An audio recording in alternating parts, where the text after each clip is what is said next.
يا نفس إن لم تظفري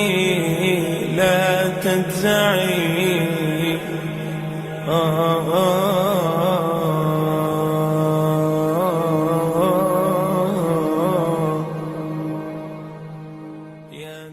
عزیز دوستو، السلام علیکم ورحمۃ اللہ وبرکاتہ۔ حضرت انس رضی اللہ تعالی عنہ فرماتے ہیں کہ حضور نبی کریم صلی اللہ علیہ وآلہ وسلم نے فرمایا، اللہ کی خاطر جتنی تکلیفات مجھے پہنچائی گئیں اتنی کسی اور کو نہیں پہنچی، اور جتنا مجھے اللہ کی وجہ سے ڈرایا گیا اتنا کسی کو نہیں ڈرایا گیا۔ مجھ پر 30 دن اور 30 راتیں مسلسل ایسی گزری ہیں کہ میرے اور بلال رضی اللہ تعالی عنہ کے پاس کسی جاندار کے کانے کے قابل صرف اتنی چیز ہوتی جو بلال کی بغل کے نیچے آ جائے، یعنی اتنی تھوڑی مقدار میں خوراک ہوتی۔ حضرت عقیل بن ابی طالب رضی اللہ تعالی عنہ فرماتے ہیں کہ قریش ابو طالب کے پاس آئے اور کہا، اے ابو طالب، آپ کا بھتیجا حضور صلی اللہ علیہ وسلم ہمارے گھروں میں اور ہماری مجلس میں ہمارے پاس آتا ہے اور ہمیں ایسی باتیں سناتا ہے جس سے ہمیں بڑی تکلیف ہوتی ہے۔ اگر آپ مناسب سمجھیں تو اس کو ہمارے پاس آنے سے روک دیں۔ ابو طالب نے مجھ سے کہا، اے عقیل، اپنے چچا زاد بھائی کو ڈھونڈ کر میرے پاس لے آؤ۔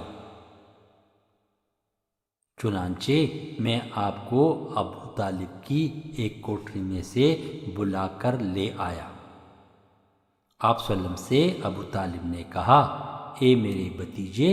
اللہ کی قسم،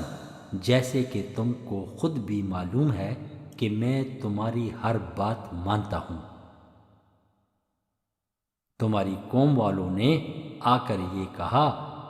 کہ تم کعبہ میں اور ان کی مجلسوں میں جا کر ان کو ایسی باتیں سناتے ہو جس سے ان کو تکلیف ہوتی ہے۔ اگر تم مناسب سمجھو تو ان کے پاس جانا چھوڑ دو۔ آپ صلی اللہ علیہ وسلم نے اپنی نگاہ کو آسمان کی طرف اٹھا کر فرمایا کہ جس کام کو دے کر مجھے بھیجا گیا ہے اس کو چھوڑنے کی مجھ میں بالکل قدرت نہیں، جیسے کہ تم میں سے کوئی سورج میں سے آگ کا شعلہ لانے کی قدرت نہیں رکھتا۔ اس پر ابو طالب نے کہا، میرا بھتیجا کبھی غلط بات نہیں کہتا، تم سب بھلائی کے ساتھ واپس چلے جاؤ۔ دوسری جگہ یہ بات کچھ اس طرح مذکور ہے کہ حضور نبی کریم صلی اللہ علیہ وآلہ وسلم سے ابو طالب نے کہا، اے میرے بھتیجے، آپ کی یہ قوم میرے پاس آئی ہے اور اس نے ایسی ایسی باتیں کہی ہیں، تم مجھ پر ترس کھاؤ اور اپنی جان پر بھی، اور اتنا بوجھ مجھ پر نہ ڈالو کہ جس کو نہ میں اٹھا سکوں اور نہ اس بوجھ کو تم اٹھا سکو۔ لہٰذا تم اپنی قوم کو وہ باتیں کہنی چھوڑ دو جو ان کو ناگوار لگتی ہیں۔ اس سے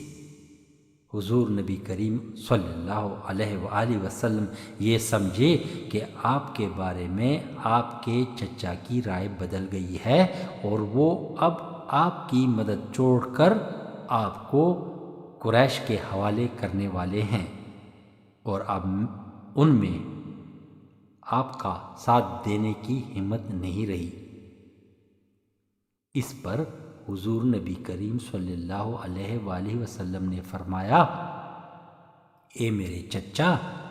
اگر سورج میرے دائیں ہاتھ میں اور چاند میرے بائیں ہاتھ میں رکھ دیا جائے تو بھی میں اس کام کو چھوڑنے والا نہیں ہوں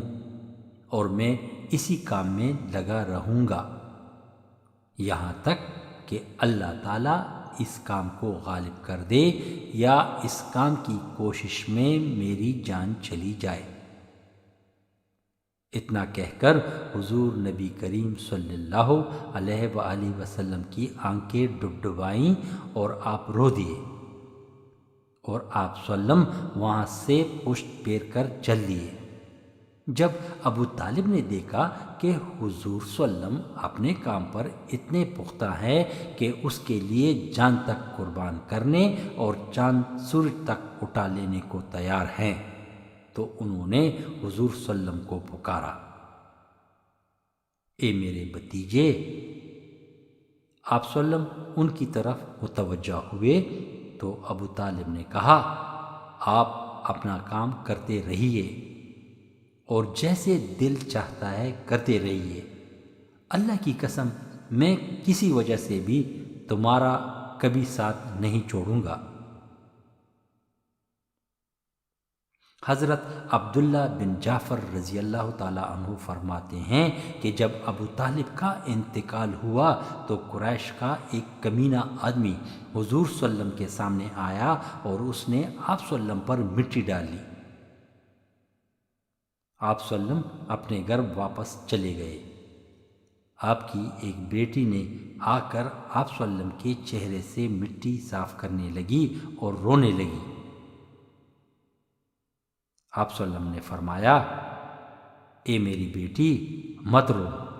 کیونکہ اللہ تعالیٰ تمہارے والد کی ضرور حفاظت کرنے والے ہیں۔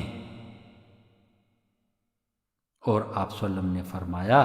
کہ ابو طالب کے انتقال تک قریش میرے ساتھ اتنی ناگواری کا معاملہ نہیں کر رہے تھے، اب یہ شروع ہو گئے۔ حضرت ابو ہریرہ رضی اللہ تعالیٰ عنہ فرماتے ہیں کہ جب ابو طالب کا انتقال ہو گیا تو قریش کے لوگ حضور کے ساتھ سختی کے ساتھ پیش آنے لگے۔ آپ صلی اللہ علیہ وسلم نے فرمایا، اے میرے چچا، آپ کی کمی بہت جلد محسوس ہونے لگی۔ وَإِذَا بَدَا مِن نَاطِقِ الْوِجْدَانِ مَا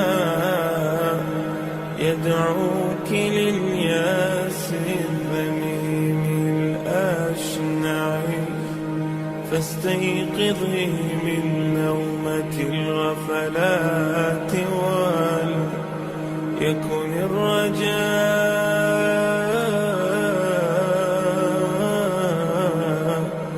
لك مرتعا